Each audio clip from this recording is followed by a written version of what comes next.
அருமையான ஆண்டோடைய பிள்ளைகளை நல்ல பரிசுத்த நாளின் காலை வேளையில் தேவ வார்த்தைகளை ஓய்வு நாள் பள்ளி பாடம் மூலமாக கேட்டு வந்திருக்க உங்கள் அனைவரையும் நான் ஆண்டவராக இயேசு கிறிஸ்துவின் திருநாமத்தினாலே வரவேற்றுக் கொள்ள கடமைப்பட்டிருக்கிறேன். இந்த காலாண்டினுடைய தலைப்பு 2025 ஆண்டின் 2ஆம் காலாண்டின் தலைப்பை அறிந்திருக்கிறீர்கள்.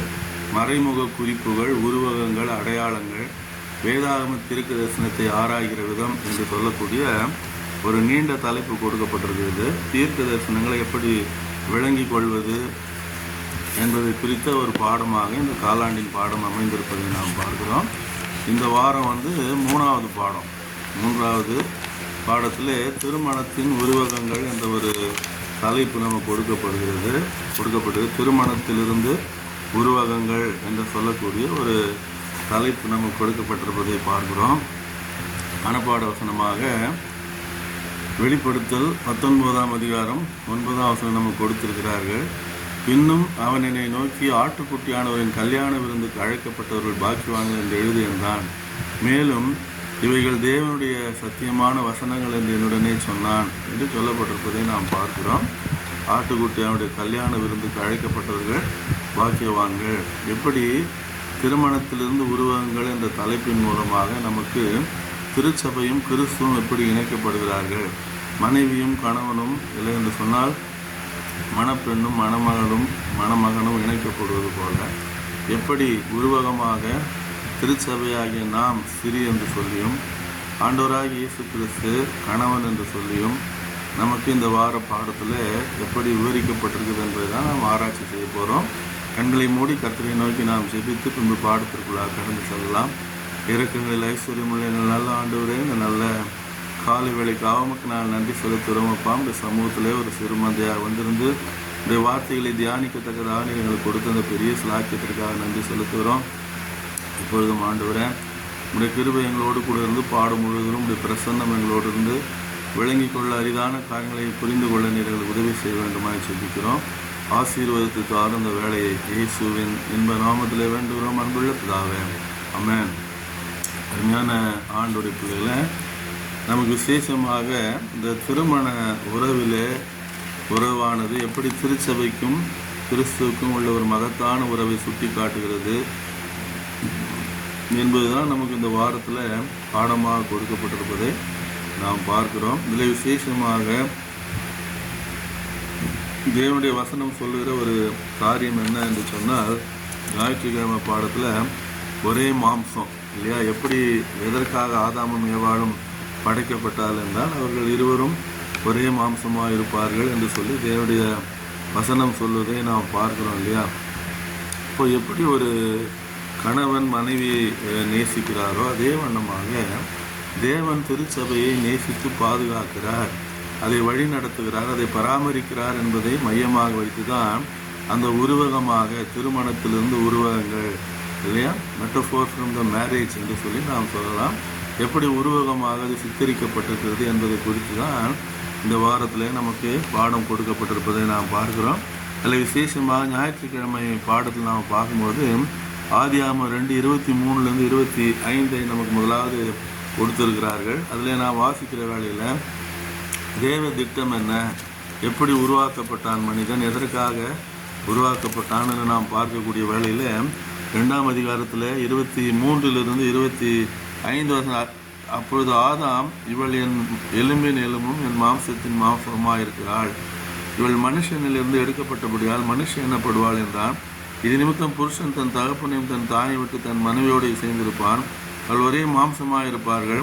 ஆதாமும் அவன் மனைவியுமாக இருவரும் நிர்வாணிகளாக இருந்தும் வெட்கப்படாதிருந்தார்கள் என்று சொல்லப்பட்டிருப்பதை நாம் பார்க்கிறோம் இல்லையா.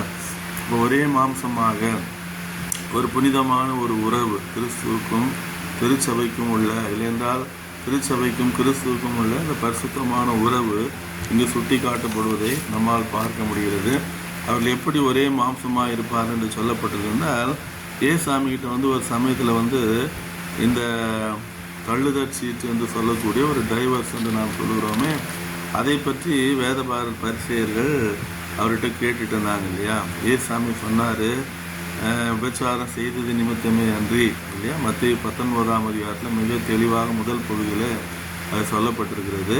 விபச்சாரம் செய்து நிமித்தம் என்று தன் மனைவியை தள்ளிவிட்டு வேறொருத்தி விவாகம் பண்ண விபச்சாரக்காரனாக இருக்கிறான், தள்ளிவிடப்பட்டவளை விவாகம் பண்ணவனும் விபச்சாரக்காரனாக இருக்கிறான் என்று தேவனுடைய வசனம் சொல்லத்தக்கதாக இல்லையா. அப்போனா ஏசாமி சொன்னார். அப்போ அவங்க கேட்குறாங்க, தள்ளுதற் சீட்டை கொடுத்துடலான்னு சொல்லப்பட்டிருக்க, மோசே சொல்லியிருக்கிறாரு அப்படின்னா ஆண்டவர் சொன்னார், மோசே அவங்களுக்கு இதய கடினத்தின் நிமித்தம் அப்படி சொன்னான்னு என்று சொல்கிறார் இல்லையா. ஆனால் ஆதியிலே உருவாக்கினவர் என்ன செஞ்சார், ஆணும் பெண்ணுமாக உருவாக்கி அவள் என்றைக்குமே பிரியாதிருக்க வேண்டும், தேவன் நினைத்ததை மனுஷன் பிரிக்காதிருக்க கடவன் என்று நான் வேதத்தில் சொல்லப்பட்டிருப்பதை நம்மால் வாசிக்க முடிகிறது. அவர்கள் பிரியாதிருக்க வேண்டும் என்பது தான் தேவனுடைய சித்தமாக இருந்தது. திருமண உறவிலே அருமையான ஆண்டோடைய பிள்ளைகள், மோசே உங்கள் இதய கடினத்தின் நிமித்தம் அப்படி சொன்னான், தள்ளுதற் சீட்டை கொடுத்து விடலாம் என்று சொன்னான் என்று அவர் சொல்லத்தக்கதாக இல்லை. வாழ்நாள் முழுவதும் நிலைத்திருக்க வேண்டும் திருமண உறவு என்பதுதான் தேவனுடைய சித்தமாக இருந்திருப்பதை நம்மால் வேதத்தில் வாசிக்க முடிகிறது இல்லையா. குறைவுள்ளவர்கள் கணவனோ மனைவியோ குறைவுள்ளவர்களாக இருந்தாலும் அந்த குறைவுகளை அப்படியே ஏற்றுக்கொண்டு அவர்களையும் ஏற்றுக்கொள்கிறவர்களாக நம்ம என்ன செய்யணும், இருக்க வேண்டும் என்பதுதான் தேவனுடைய வார்த்தை நமக்கு தரக்கூடிய ஒரு ஆலோசனையாக இருப்பதை நாம் பார்க்கிறோம். அதே போல் எபேசியர் 5:29 ஆண்டவர் என்ன சொல்கிறாரு அப்படின்னு சொன்னால், எபேசியருக்கு பவுல் எழுதின நிருபத்தில் 5ஆம் அதிகாரத்தில் பவுல் அப்போஸ்தலன் இதை குறித்து மிக தெளிவாக அவர் சொல்லியிருப்பதை நாம் பார்க்கிறோம்.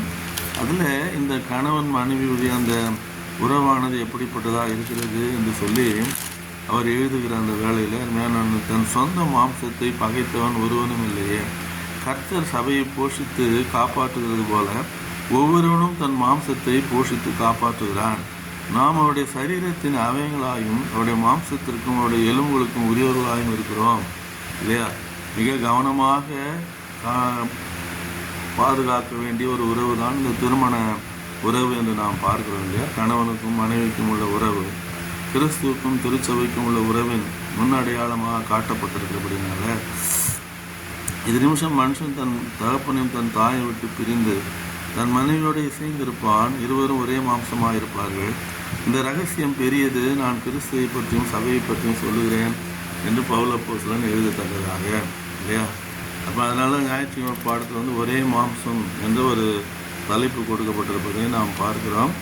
அந்த மிக கவனமாக இருக்க வேண்டும். நாம் தள்ளிவிடப்பட்டவளை விவாகம் பண்ணணும், விபச்சாரக்காரனாக இருக்கிறான். இவர் 2வது திருமணம் செஞ்சாலும் அவரும் விபச்சாரக்காரன் என்று தேவ வசனம் சொல்லுகிறது. அருமையான ஆண்டோட பிள்ளை, அப்படி என்றால் அது தேவன் என்ன விருப்பம்னா அதில் திருமண உறவுகளில் கணவனும் மனைவியும் கடைசி வரையிலே அவர்கள் இணைந்திருக்க வேண்டும் என்பதுதான் தேவ சித்தமாக இருப்பதை பார்த்து திங்கட்கிழமை பாடத்தில் அழகான மணவாட்டி என்ற ஒரு தலைப்பு கொடுக்கப்பட்டிருக்கிறது இல்லையா. எசேக்கியேல் 16ஆம் அதிகாரத்தில் இந்த மணவாட்டியாகிய இஸ்ரவேல் திருச்சபையை இல்லையா, அந்த யூத திருச்சபையை தேவன் எப்படி சம்பாதித்து கொண்டார், எப்படி பாதுகாத்தார், எங்கு கண்டெடுத்தார் என்று எசேக்கியேல் 16ஆம் அதிகாரத்தில் மிக தெளிவாக சொல்லப்பட்டிருப்பதை நாம் பார்க்கிறோம் இல்லையா. அதில் 4லேருந்து 14 வசனம் நாம் வாசிக்கும்போது அது ஒரு குழந்தையை போல அசுத்தமாக அருவருக்கப்படத்தக்க நிலையில் அந்த இஸ்ரவேல் ஒரு வனாந்திரத்தில் பிறந்து கிடந்தாள் என்று சொல்லி ஆண்டவர் என்ன செய்கிறார் என்றால் அந்த திருச்சபையை பற்றி சொல்லத்தக்கதாக அப்படிதான் இருந்தாங்க இல்லையா. வனாந்திரத்தில் மோசையினால் வழி நடத்தப்பட்ட போது எகிப்தில் அவங்க அடிமைகளாக இருந்தபோது பாதுகாப்பற்றவர்களாக ஒரு சிறு குழந்தையை போல முதலாவது அவர் 16ஆம் அதிகாரம் எசேக்கியேலில் திருச்சபையை அவர் வர்ணிக்கத்தக்கதாக அருமையான ஆண்டோடைய பிள்ளைகளே இல்லையா. அப்புறம் அது என்ன செய்ததான், ஆண்டவர் அதை பாதுகாத்தாராம், அதை குளிப்பாட்டி அது ரத்த கரையோடு பிறந்து கிடந்தது அப்படின்னு சொல்லி ஆண்டவர் சொல்கிறாரு. அதுலேருந்து உன்னை நான் இது பண்ணி சீராட்டி பாராட்டி வளர்த்தேன், உன்னை நல்ல விதத்தில் நான் வளர்த்து உன்னை நான் பெரிய மகா சௌந்தரியம் உள்ளவளாக நீ மாறினாள் என்று சொல்லத்தக்கதாக திங்கட்கிழமை பாடம் தான் நம்ம படிக்கிறது. அழகான மணவாட்டி என்று இஸ்ரவேல் திருச்சபையை தேவன் எப்படி சவதரித்து கொண்டார், எப்படி அதை பாதுகாத்தார், எப்படி வழி நடத்தினார் இல்லையா.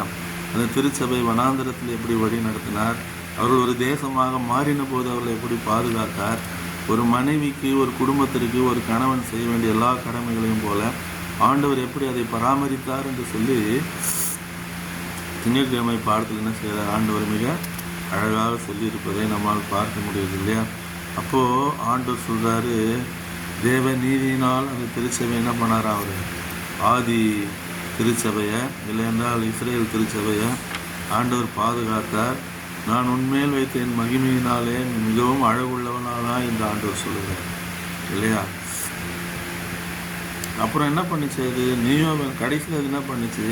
தப்பு பண்ணுச்சு இல்லையா? அது என்ன பண்ணுச்சு? கர்த்தரை விட்டு விட்டு வேறு தெய்வங்களை, உருவ வழிபாடுகளை அவர்கள் பின்பற்றி செல்லத்தக்கதாக தங்களை சுற்றியுள்ள தேசங்களில் இருந்தது போலவே அவங்க எதை விரும்பினாங்க? இஸ்ரவேலர்கள் எங்களுக்கும் ஒரு தெய்வத்தை பார்த்து வணங்குற மாதிரி இல்லையா? ஆண்டவர்னு ஆசைப்பட்டார், விசுவாசத்தினால் தன்னை ஏற்றுக்கொள்ள வேண்டும். பழைய ஏற்பாட்டு தேவனாக இருந்தாலும் சரி, புதிய ஏற்பாட்டு ஆண்டவராக இயேசு கிறிஸ்துவாக இருந்தாலும் சரி, வசனம் என்ன சொல்லுது? வேதாமம் முழுவதும் ஆதியாமத்திலிருந்து வெளிப்பட்டு சொல்லலாம், உருவ வழிபாடு கூடாது என்று சொல்லத்தக்கதாக விசுவாசத்தினாலே நாம் கர்த்தரை ஏற்றுக்கொள்ள வேண்டும் இல்லையா? அவர் நம் புலன்களுக்கு ஆதாரம் கொடுக்கும்பொழுது அவர் இருப்பதை நம்மால் அறிந்து கொள்ள முடிகிறது. அருமையான ஆண்டோட பிள்ளைகளை மனதின் புலன்களுக்கு அவர் ஆதாரம் கொடுக்கும் பொழுது நம்மளால் உணர்வு அவர் ரட்சிக்கப்பட்ட ஒரு நிலையிலே நாம் இருப்பதை நாம் பார்க்கிறோம். இப்படி தான் ஆண்டவர் இந்த மாதிரி தான் நம்முடைய விசுவாசம் இருக்கணும்னு ஆசைப்பட்டார் இல்லையா? ஒரு உருவத்தை வைத்து தன்னை ஒரு சிறு பொம்மைக்குள்ளாக அடக்கிவிட வேண்டும் என்று ஆண்டவர் ஆசைப்படுறார். கல்லினாலோ மண்ணினாலோ செய்யப்பட்டு, கட்டையினால் மரத்தினாலோ செய்யப்பட்டு ஒரு சின்ன உருவத்துக்குள்ளே வச்சு அது கடவுள்னு வணங்குறது ஆண்டவருக்கு அது பிடிக்கல. ஏன் பிடிக்கல அப்படின்னு சொன்னால், அவர் அளவிடப்பட முடியாதவர், காலங்களை கடந்தவர். கடவுள் என்று சொன்னாலே காலங்களை கடந்தவர் என்று பொருள் இல்லையா? அவர் ஒரு சின்ன பொம்மைக்குள்ளே நம்ம என்ன பண்ண முடியாது, அடங்கும். அதனால தான் அவர் விக்கிரக ஆராதனையும் கூடாது அப்படின்ற விசுவாசத்தினால நீ ஏற்றுக்கிட்டு விசுவாச வாழ்க்கை வாழணும் இல்லையா? ஆதாமும் ஏவாளும் பாவம் செய்ததுனால எப்படிப்பட்ட மனநிலையில் இருந்தார்களோ, எப்படிப்பட்ட ஒரு ஆவிக்குரிய நிலைமையில் இருந்தார்களோ, இறைவனோடு உள்ள நெருங்கிய தொடர்பு விசுவாசத்தினால அப்படி இருக்கணும்னு தான் அவர் ஆசைப்படுறாரு. அவர் ஏதோ ஒரு பொம்மையை வச்சு வணங்கணும்னு பண்ணலாம். இவங்க என்ன பண்ணாங்கன்னா, வளர்ந்து பெருசாச்சுங்களா? அது திங்கட்கிழமை பாடலில் தான் கொடுத்துருக்காங்க, எசேக்கியேல் 16ஆம் அதிகாரத்தில். அது வளர்ந்து பெருசான உடனே அது என்ன பண்ணுச்சா, பக்கத்தில் வழிபோக்கர் எல்லாரோடும் விபச்சாரம் பண்ணினாய் அப்படின்றார் ஆண்டவர் இல்லையா?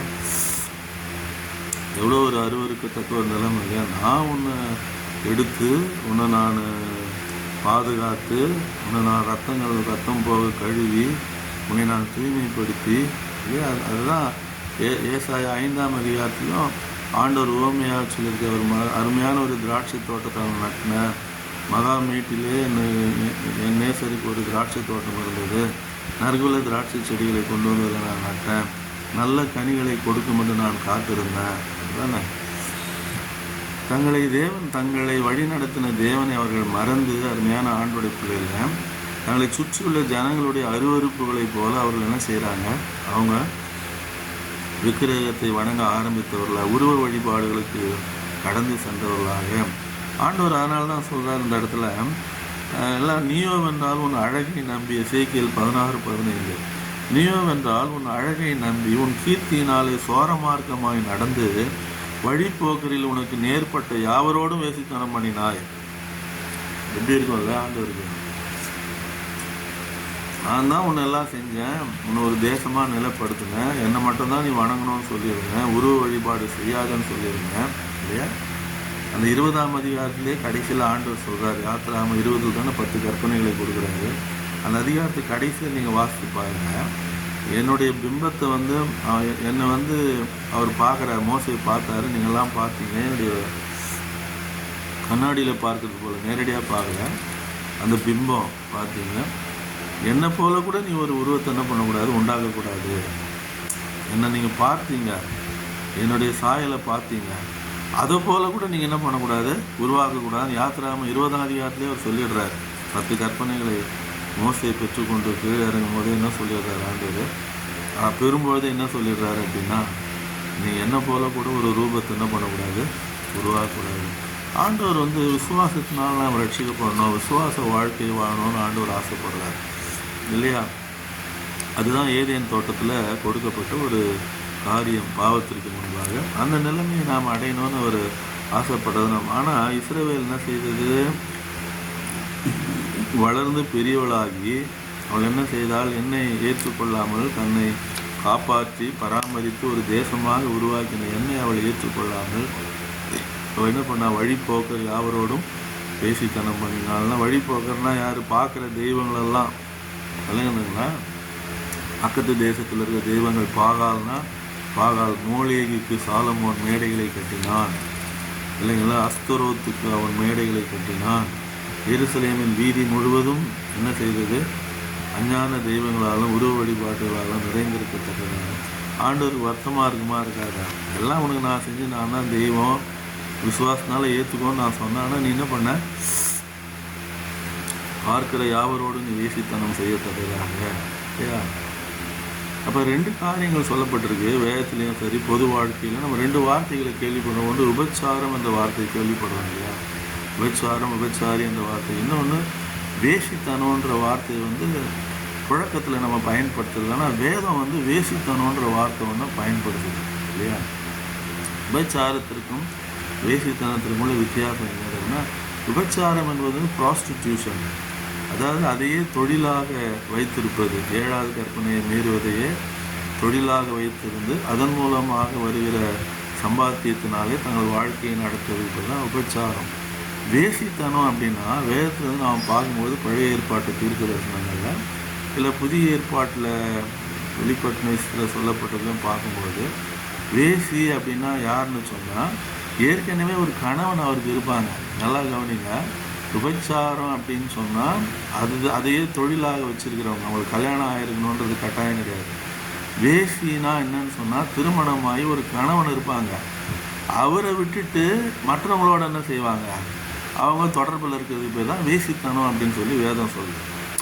ஆண்டவர் அடிக்கடி இந்த விபச்சாரின்ற வார்த்தையை பயன்படுத்துறதில்ல. எரேமியா எசேக்கியெல்லாம் வாசித்து பாருங்க, ஏசாயெல்லாம் வேசித்தனன்ற வார்த்தையை தான் பயன்படுத்தியிருப்பார். ஹார்லாட்ரி, ப்ராஸ்டிடியூஷனுக்கும் ஹார்லாட்ரிக்கும் வித்தியாசம் இருக்குது.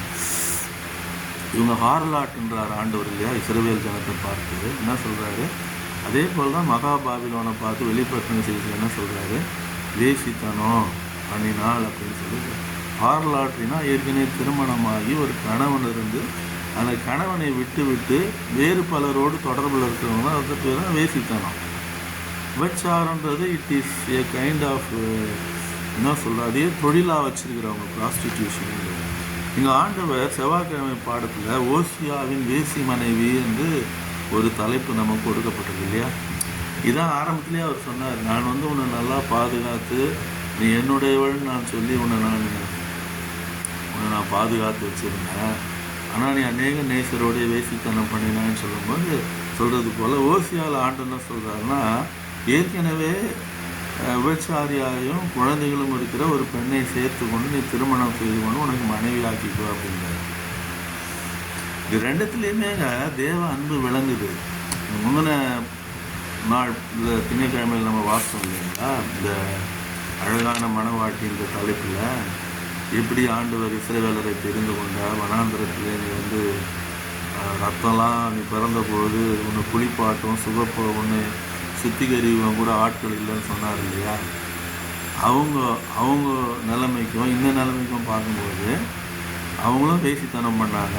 இவங்க என்ன சொல்கிறாங்க, ஆண்டவர் ஓசியாகிட்ட ஏற்கனவே குழந்தைகள் உள்ள ஒரு வேசியை நீ உனக்கு மனைவியாக சேர்த்து. 2மே தேவ அன்பை காட்டுது.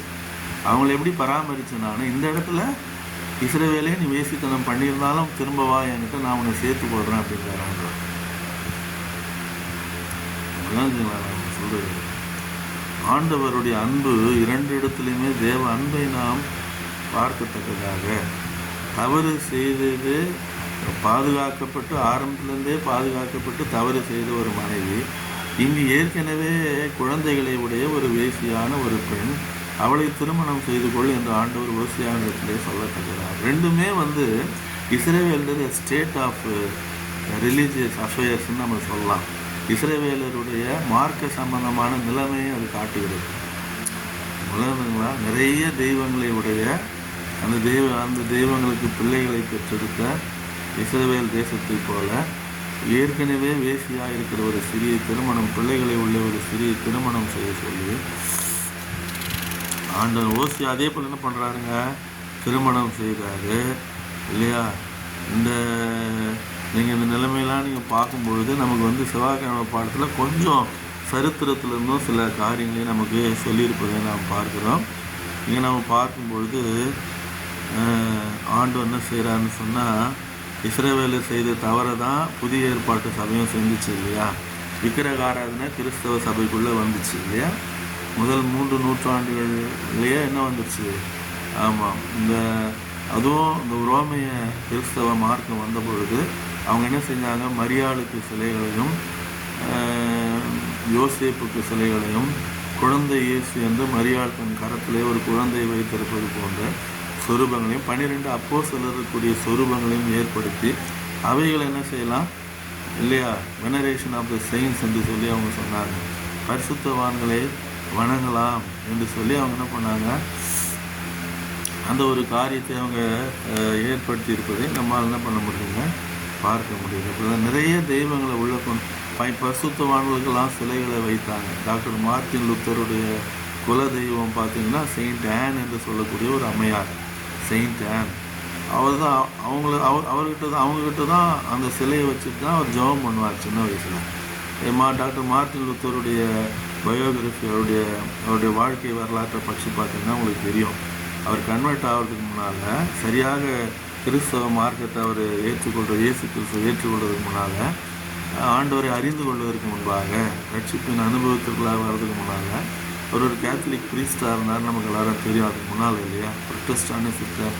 அவர் ப்ரொட்டஸ்ட் பண்ணுறதுக்கு முன்னால், என்ன ரீஃபார்ம் பண்ணுறதுக்கு முன்னால் அவர் ஒரு கேத்தலிக் வீட்டில் பிறந்தவர், கேத்தலிக் இன்ஸ்டியூட்டில் படித்தவர், ஒரு கேத்தலிக்காக அபிஷேகம் பண்ணப்பட்டவர், கேத்தலிக் ப்ரீஸ்டாக இருந்தவர், கத்தோலிக்க மார்க்கத்தில் டிடி, அதாவது டாக்டர் ஆஃப் டிவினிட்டி பட்டம் முடித்தவர், டாக்டரேட் முடித்தவர் பைபிளான அந்த கத்தோலிக்க மார்க்க போதனைகளில். அப்போது உங்களுக்கு அவரும் என்ன பண்ணார், அதுலேருந்து தான் அவர் அந்த பொம்மை கிட்ட தான் ஜெபம் பண்ணுவார். அவர் அந்த உருவத்துக்கிட்ட தான், செயின்ட் ஆன் அம்மையார் அந்த அம்மையார் உருவத்துக்கிட்ட தான் ஜெபம் பண்ணி, அவருக்கு ஆக்சிடெண்ட் ஒரு முறை ஆனபோது கூட அதை நோக்கி தான் ஜெபிச்சதாக அவரது வாழ்க்கை வரலாற்றிலே போடப்பட்டிருப்பதை நாம் பார்க்கிறோம். இதெல்லாம் உள்ளே கொண்டு வந்தாங்க. பரிசுத்தவான்களை வணங்குதல், பரிசுத்தவானுடைய பாண்டங்களை வணங்குறது. ஒரு முடி எடுத்து வச்சு இது பேதுரு முடின்னு சொல்லி ஒரு கண்ணாடி பாக்ஸ் வச்சு கீழே ஒரு காணிக்கை பெட்டி வச்சுருவாங்க. அதை தொட்டு கும்பிட்டு காணிக்கை போட்டுட்டு போவாங்களாம்.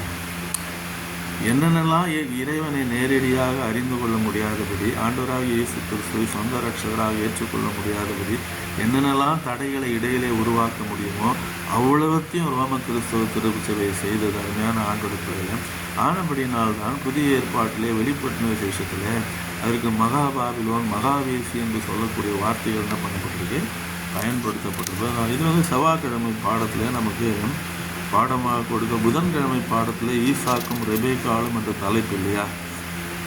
அவர் ஆபிரகாம் சொல்கிறாரு, நீ ஈசாக்குக்கு இங்கே பொண்ணு பார்க்கக்கூடாதுப்பா, என் சொந்தத்தில் போய் நீ பார்த்துட்டு வா அப்படின்றாரு. அது காரணம் ஏதாவது ஜாதி பிரச்சனையாக இருக்குமோ, இனி பாடத்தில் அது அப்படி இல்லை அப்படின்னு சொல்கிறாங்க. அந்த மாதிரிலாம் கிடையாது. மனநோவாக இருந்தாள் இல்லையா, ஆகார் பெற்றெடுத்த அந்த நம்ம இஸ்மவேலுடைய மனைவி என்ன பண்ணுறாங்க, அவங்க மனநோவாக இருந்தார்கள். மன்னிக்கணும், இந்த ஏசாவுடைய மனைவி மனநோவாக இருந்தாலும் என்று சொல்லப்பட்டிருக்கு ரெபேக்காள் இல்லையா. அதனால் அவர் என்ன பண்ணுறாரு, வேறு இடத்துல போய் தன் சொந்தத்தில் போய் பெண் பார்க்க சொல்கிறது நம்ம பாடுறோம் இல்லையா. அதாவது கிறிஸ்தவ சபை நெடுகிலும் என்ன இருந்திருக்குது, இந்த போராட்டங்கள் இருந்திருக்கிறது நம்மளால் பார்க்க முடியும்.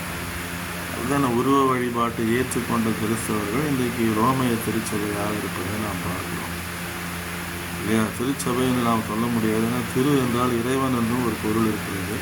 ரோமைய சபை என்று நாம் சொல்லலாம். அவங்கக்கிட்ட ஏசாமி இல்லை இல்லையா. ஏசாமியை தவிர மற்ற எல்லாத்தையும் வணங்குவாங்க. ஏசாமிக்கும் ஒரு உருவம் செஞ்சு வச்சுருக்காங்க, இல்லைன்னு நான் சொல்ல. அதனால தான் அந்த வேசின்னு சொல்லி வெளிப்பட்டின விசேஷம் என்ன பண்ணப்பட்டிருக்கு. நான் ஏற்கனவே சொன்னேன் இல்லையா, வேசினா ஏற்கனவே ஹார்லாட்ரி, ஒரு கணவன் இருப்பார், கிறிஸ்தியன் என்ற ஒரே புருஷனை விட்டு அவங்க பல தெய்வங்களை என்ன செஞ்சாங்க, பல காரியங்களை வணங்கினப்பட்டதுனால நம்ம அதை வேசின்னு சொல்கிறோம் இல்லையா. ஹார்லாட்ரி என்று வியாழக்கிழமை பாடத்தில் வேசி நியாயம் தீர்க்கப்பட்டாள் என்ற தலைப்பு கொடுக்கப்பட்டிருக்கு. வெளிப்படுத்தல் 19ஆம் அதிகாரத்தில் அந்த வேசிக்கு எப்படிப்பட்ட முடிவு என்பது அங்கே சொல்லப்பட்டிருக்கு. 21ஆம் அதிகாரத்துலையும் மன்னிக்கணும், 19ஆம் அதிகாரத்தில் சொல்லப்பட்டது நம்ம பார்க்கணும். கடைசியில் 21ஆம் அதிகாரத்தில் வெளிப்படையில் தேவன் எப்படி திருச்சபையை திருமணம் செய்கிறார் என்ற ஒரு காரியமும் நமக்கு சொல்லப்பட்டிருக்கிறது. நான் உங்களுக்கு வாஸ்து காட்டுறாங்க. 19ஆம் அதிகாரத்தில் இந்த ஹாரலாட்ரி திருச்சபை இருக்குது இல்லையா, வேசித்தனம் கிறிஸ்துவை விட்டு அநேக தெய்வ தொழுகைகளை ஏற்படுத்தி கொண்டு 12 அப்போஸ்தலர்களுக்கு வணங்கி இல்லையா, அவங்க மூலமாக அவங்க அர்ச்சிஷ்ட மரியாயே சர்வேஸ்வரனுக்கு மாதாவே பாவிகளாக இருக்க எங்களுக்காக வேண்டிக் கொள்ளுங்கள்னு ஒரு ஜபம் அவங்க செய்கிறாங்க. அர்ச்சிஷ்டம் என்றால் பரிசுத்தம் என்று சொல்லி பொருள். அர்ச்சிஷ்ட மரியாதைனா பரிசுத்தமான மரியாதை. அவங்க என்ன நினைக்கிறாங்கன்னா, மரியாள் மரித்து உயிர் கழிந்து போனாங்க, மரியாள் விண்ணேற்பின நாள் அப்படின்னு ஒரு பண்டிகை இருக்குது ரோம திருச்சபையில். நீங்கள் பார்த்தீங்கன்னா ஒரு பண்டிகை இருக்குது. அவங்க என்ன நம்புகிறாங்கன்னா, மரியாள் உயிர் கழிந்து மேலே போயிட்டதாகவும், மரியாள்கிட்ட நீங்கள் ஜெபம் பண்ணால் அதை ஏசாமிகிட்ட சொல்லி ஏசாமி பிதா கிட்ட சொல்லி ஒரு பாவ மன்னிப்பு பெற்றுக் கொடுப்பாங்க. அந்த வழிகளெல்லாம் அடைச்சிடுறாங்க நேரடி. அதனால தான் டாக்டர் லுத்தர் என்ன சொன்னாருன்னா, சீர்திருத்தம் செய்யணும். அவரும் ஒரு கத்தோலிக்கனாக ரொம்ப கஷ்டம். அந்த திருச்சபையிலேருந்து ரெஃபர்மேஷன் பண்ண கஷ்டம். ஒரு ஜெர்மனியனாக அவர் இருந்து ஜெர்மனியர்களுக்கே உரிய அந்த கடினமான இருதயம் இல்லையா, நம்ம நல்லா தெரியும். ஹிட்லரும் ஜெர்மனியை சேர்ந்ததுனால கடினமான இருதயம். அந்த அந்த அந்த திருச்சபையை உடச்சிக்கிட்டு அவர் வெளியில் வந்தார். அவர் தான் முதல்ல என்ன சொன்னார்னா, டைரக்ட் அக்சஸ் வித் காடுனார். நீ இறைவனோடு நேரடியாக தொடர்பில் இருக்கலாம். ஜெபம் பண்ணினா முட்டி போட்டு பாவங்களை அறிக்கிட்டு ஜெபம் பண்ணால் ஏசாமி பாவத்தை மன்னிக்க போகிறார். அவர் தானே மரித்தவர். நீ ஏன் மரியாள் மூலமாக போகிற, நீ ஏன் பரிசுத்தவான்கள் மூலமாக ஜெபம் பண்ணுற? முதல்ல அவர் தான் அதை அந்த பிம்பத்தை உடைச்சார். நம்ம டாக்டர் லுத்தர் தான் என்ன பண்ணாருன்னா, அதை சீர்திருத்தத்தை ஏற்படுத்தினாங்க. Christ alone, scripture alone, faith alone அப்படின்னு சொல்லி அவங்க எல்லாத்துக்கும் ஒரு இது வச்சுருந்தாங்க. ஸ்கிரிப்சர் ப்ளஸ் ட்ரெடிஷன்னு சொன்னாங்க. அவங்க இல்லை ட்ரெடிஷன்லாம் வேணான்ட்டார். ஸ்கிரிப்சர் மாத்திரம் போதும் இல்லையா. அவர் என்ன சொன்னால், இவருக்கு அந்த தேசத்து ராஜா ஃப்ரெட்ரிக் த வைஃப் ரொம்ப பாதுகாப்பு கொடுத்தார் லுத்தர் சீர்திருத்தம் செஞ்ச போது ஜெர்மனியில். அப்போ அவர் என்ன சொன்னார்னு சொன்னீங்கன்னா, accountable to God and to imperial majesty அப்படின்ட்டார். யாருக்கு 2 பேருக்கு நீ கணக்கு கொடுத்தா போதும். ஒன்று பரலோகத்தின் தேவனுக்கு, 2வது உன்னை பாதுகாக்கிற ராஜா. அவர் ரொம்ப கவனமாக அதை செஞ்சார். அதனால தான் அவர் நேச்சுரல் டெத் இறக்குறாரு. மற்ற பரிசுத்தவான்கள் மற்ற சீர்திருத்தவாதிகள்லாம் கொலை செய்யப்பட்ட போது இவருக்கு மட்டும் ஏன் நேச்சுரல் டெத் வருது அப்படின்னா, கடைசி வேலை அவருடைய ப்ரொடெக்ஷன் இருந்தது, அந்த ராஜ்யத்தினுடைய பாதுகாப்பு.